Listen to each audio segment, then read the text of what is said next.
nosso vídeo, A Ciência na Visão da Cabala Ancestral,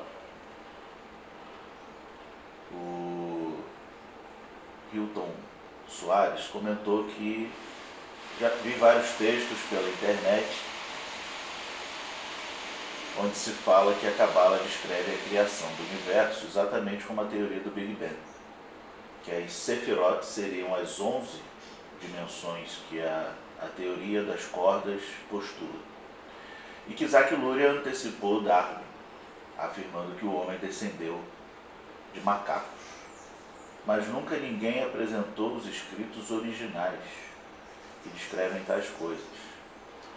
Acho que já tem muita charlatanice ou viagem na maionese em função da cabala moderna. Sim. Amigo, você não vai ver os textos originais sobre isso, porque eles não existem. Né? Não existe nenhum texto da cabala clássica que afirme sobre teoria das cordas, ou que afirme sobre Big Bang, ou que afirme sobre qualquer teoria científica.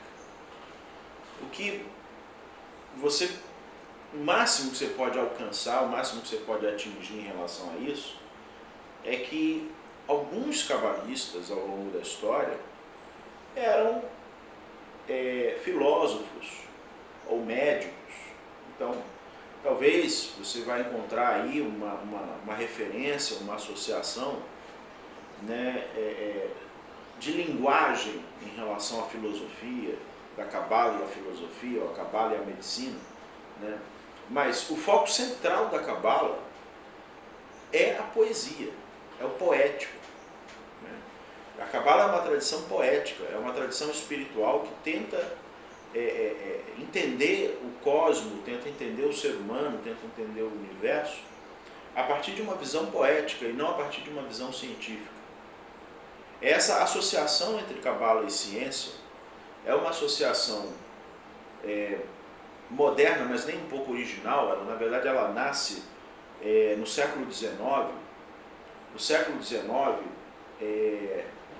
toda a ideia da espiritualidade como fenômeno efetivamente espiritual, como fenômeno artístico, como fenômeno poético, caiu em descrença. Porque no final do século XIX começou a crescer uma tônica no pensamento humano elogiosa em relação a um tecnificismo. Então você começa a perceber o uso de jargões e de uma linguagem pseudocientífica para explicar o fenômeno espiritual. Simplesmente porque isso fazia com que os textos ditos espiritualizados tivessem credibilidade. Porque se você continuasse usando uma linguagem antiga, uma linguagem poética, as pessoas não acreditariam mais naquele texto. Porque no final do século XIX, uma crença numa ciência, né, que seria a causa fundamental da melhoria da qualidade de vida do ser humano, já estava predominando. E nós estamos sob o efeito desse fenômeno no pensamento humano até hoje. Por isso que hoje em dia você vai pegar os livros mais modernos sobre cabala e você vai ver associação com a física quântica, né, conexão com fórmulas, técnicas, métodos, obtenha isso, obtenha aquilo, passos, né, sistemas, né, que são pensamentos técnicos, que é o que realmente hoje o ser humano acredita. O ser humano, ele não acredita mais na força do espírito. Né? O espírito, para ele ser acreditado, ele precisa ganhar áreas científicos, ele precisa ganhar, né, um respaldo mecanicista, para que realmente se tenha uma credibilidade em relação às questões do espírito hoje em dia.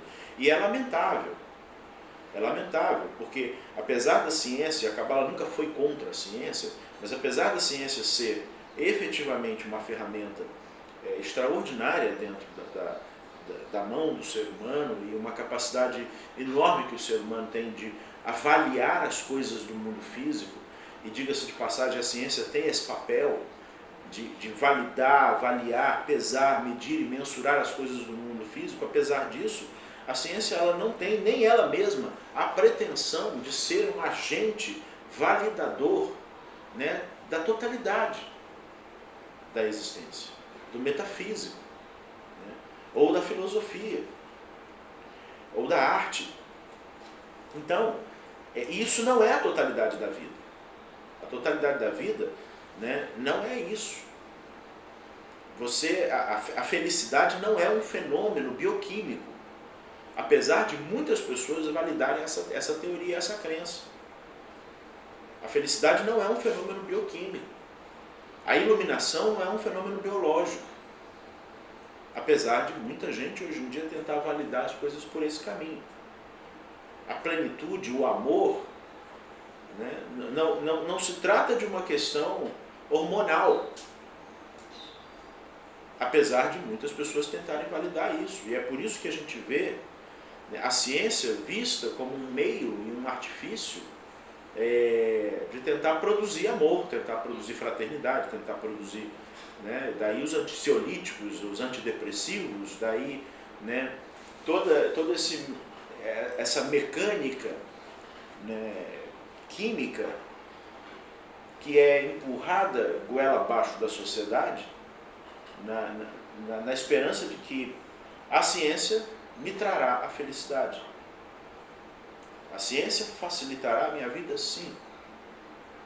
Né? Não fosse isso, eu não estaria agora aqui falando num vídeo.